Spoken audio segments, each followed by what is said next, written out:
So I'm Stand Firm Jake McCandless, and I've not done a prophecy and preparedness show in 2 years. Yes, 2 years. Lots has happened in 2 years, right? Lots has happened in a week, but 2 years, we've got a lot of catching up to do. So today, I'm looking at what's the one main thing I would talk about after being, asleep for 2 years. Let's do it. Parts of the truth rarely heard in Sunday sermons. For the bold who won't bow or bend. This is For the Remnant with Stand Firm Jake McCandless.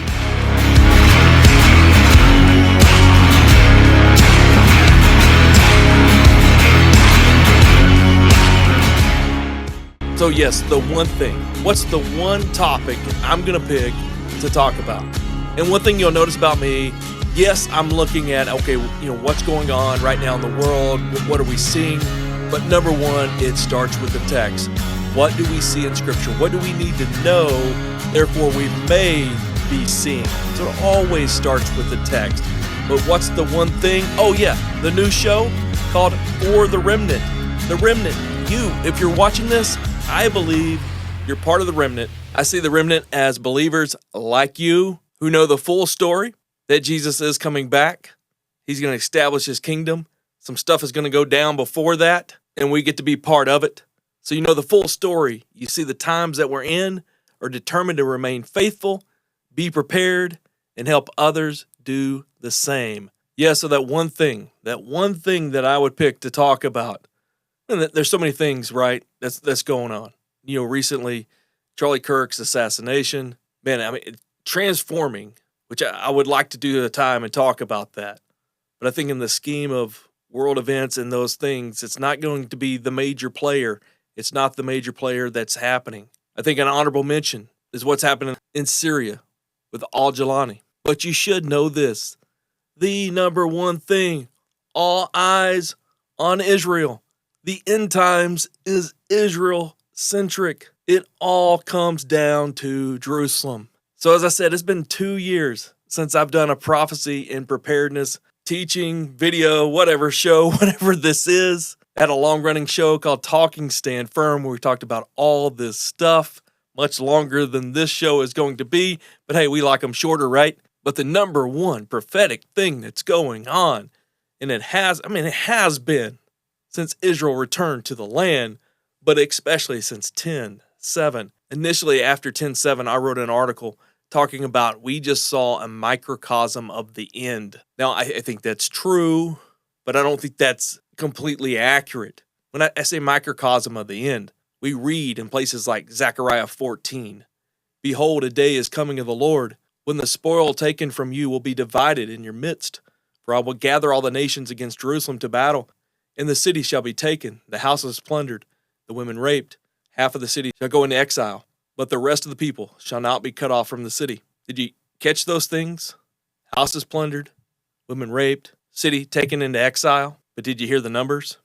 Zechariah 13 says, "In the whole land, declares the Lord, 2/3 shall be cut off and perish." Horrific. But when you saw the news coming across in 10:7, do you remember that back in 2023? When you saw that news coming across, you were seeing these very things. And this passage was like, this is exactly what the passage says. Now, horrific. Nearly 1,100 killed, 251 hostages. Over time, 200,000 people uprooted from their homes temporarily or longer. But can you imagine the full amount? It talked about half the city of Jerusalem going into exile. You see how the world has been shaken I don't want to say just, because it's horrific what happened. I got the chance to go over there February 2024, not too long after it. I had the chance to go through many of these sites before they were closed off, get to see it firsthand. So if you ask me what's the number one thing, it's what happened in Israel and how that's impacting the world. But I talk about it being a microcosm. I don't think it's just a microcosm. Initially, I guess I pictured, okay, this happened, it will resolve, we'll have some time. But when I was over there in February 24, had the chance to sit and hear a briefing from the IDF, and they're walking through really all the different treaties that had happened over time. And we'll do a show just on this. But one thing I always looked at it as all these treaties were just repeats. They're not. It's been a building all along. And so this is just a continual building. But then what you see, the whole world, I mean, just think this conflict, it's significant because it's real people. It's significant because I have a big heart for Israel. But in the scheme of things, it's not that big a conflict. It's not that big a land, which sits perfectly with this verse. Zechariah 12, 2-3 says, "Behold, I'm about to make Jerusalem a cup of staggering to all the surrounding people. I'm going to get the world drunk on Jerusalem." Verse 3, "On that day I will make Jerusalem a heavy stone for all the people, and all who lift it will surely hurt themselves." The world drunk on Jerusalem and Israel. That sounds legit. That sounds like what we're seeing on TV, in your feed. That's the number one thing I see going on. I'll be talking a lot about Israel because it's central to the last days. You can't talk about the last days. You can't understand Jesus' return, the end times, without talking about Israel. So we will do it. Thanks for listening. I'm Jake McCandless, and this has been For the Remnant. Don't just listen, but keep rising up.